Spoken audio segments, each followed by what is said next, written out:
មានលក្ខណៈសម្បត្តិ3យ៉ាងដែលពុទ្ធសាសនិកពុទ្ធសាសនិកានាំគ្នាប្រារព្ធឡើងចតុរង្គសន្និបាតប្រកបដោយអង្គ4ថ្ងៃព្រះពុទ្ធអង្គសម្ដែងឱវាទបដិមោក្ខថ្ងៃដែលព្រះពុទ្ធជាម្ចាស់ដាក់ព្រះជន្មាយុសង្ខារថ្ងៃមាឃបណមីជាពេលប្រកបទៅដោយនក្ខត្តឫក្សដ៏អស្ចារ្យដែលមានព្រឹត្តិការណ៍សំខា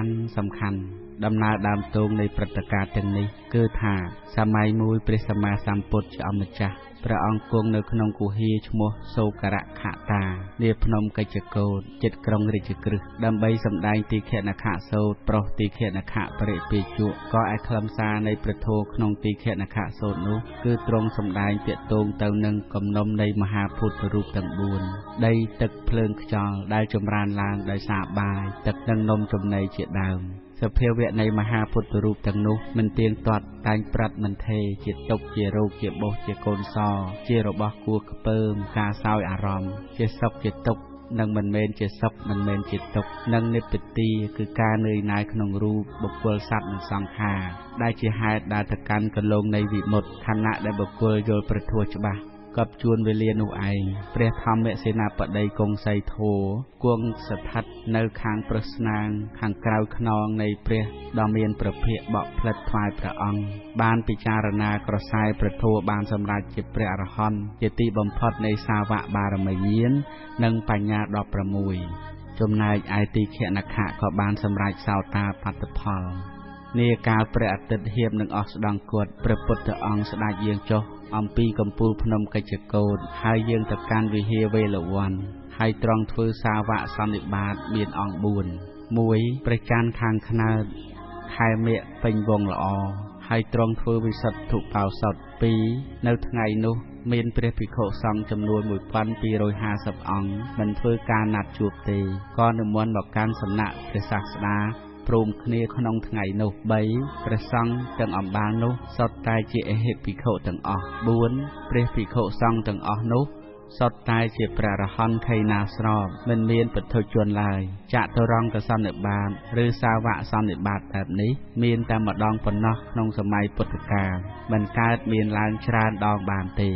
ព្រឹត្តិការណ៍ទី2ថ្ងៃទ្រង់ប្រកាសសម្ដែងឱវាទបដិមោក្ខឱវាទបដិមោក្ខជាកម្រងដំបូងមានដែលព្រះពុទ្ធជាម្ចាស់ទ្រង់សម្ដែងដើម្បីដឹកនាំសត្វទាំងអស់ឲ្យរួចទុក្ខបុគ្គលណាមួយនៅក្នុងលោកនេះបានគោរពតាមឱវាទ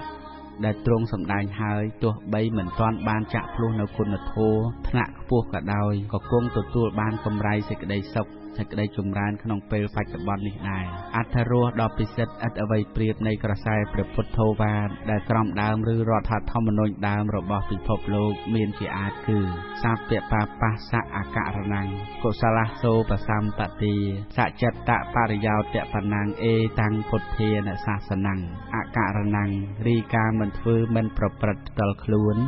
ឬការមិនញ៉ាំងគេឲ្យធ្វើឲ្យប្រព្រឹត្តសាព្យបាបស្សៈនៅអំពើអាក្រក់អំពើឆ្គាំឆ្គងពីរុទ្ធភាពបាត់ល្មើសបាត់ឧក្រិដ្ឋគ្រប់ថ្នាក់គ្រប់កម្រិតគ្រប់យ៉ាងកុសលសោបសម្បតិ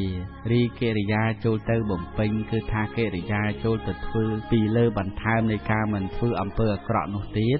នៅអំពើល្អអំពើជាប្រយោជន៍សេចក្តីសុខសេចក្តីចម្រើននិងសន្តិភាពគ្រប់យ៉ាងតាំងពីថ្នាក់ទាបធម្មតាដល់ថ្នាក់អរហត្តមគ្គឬក៏ការញ៉ាំងកុសល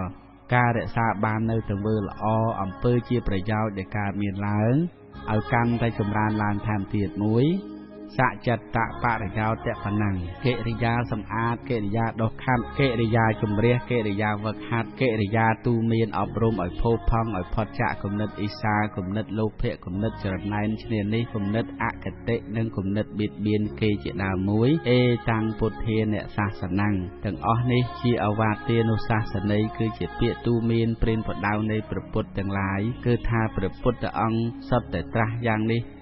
ដូចគ្នាទាំងអស់ព្រឹត្តិការណ៍ទី3ទ្រង់ដាក់អាយុសង្ខារលំដាប់នោះព្រះមានព្រះភិក្ខទ្រង់ប្រដាប់ត្រៃចីវរនឹងបានក្នុងពបញ្ហសម័យយាងចូលក្នុងក្រុងវេសាលីដើម្បីបណ្ឌបាតដោយមានព្រះអានន្ទជាបច្ឆាសមណៈលុះវេលាថ្ងៃទ្រង់យាងទៅកាន់បាវាលចេតិយហើយទ្រង់គង់លើអាសនៈដែលព្រះអានន្ទក្រាលថ្វាយចំណែកព្រះអានន្ទក្រាលថ្វាយព្រះមានព្រះភិក្ខហើយក៏គង់នៅក្នុងទីដ៏សមគួរលំដាប់នោះព្រះដ៏មានព្រះភិក្ខត្រាស់ សរសើរនៅទីក្រុងវេសាលីជាក្រុងគួររីករាយគួរត្រេកអរមានភោគផលច្រើនមានមនុស្សម្នាកុសកមានឧទេនចេតិយនិងបាវាលចេតិយជាដើមគួរជ្រះថ្លាទ្រង់បានថែមទាំងធ្វើនៅនិមិត្តនៃទីឋានទាំង16កន្លែងរួមមានទៀបក្រុងរាជក្រឹស10គឺភ្នំកិច្ចកោតគោតមនិក្រោតភ្នំចោរបបាទសត្តបណ្ណគុហាខាងវេភិរៈកាលសីលាខាងអ៊ីសីគិលិព្រៃសីតវ័នតបោទារាម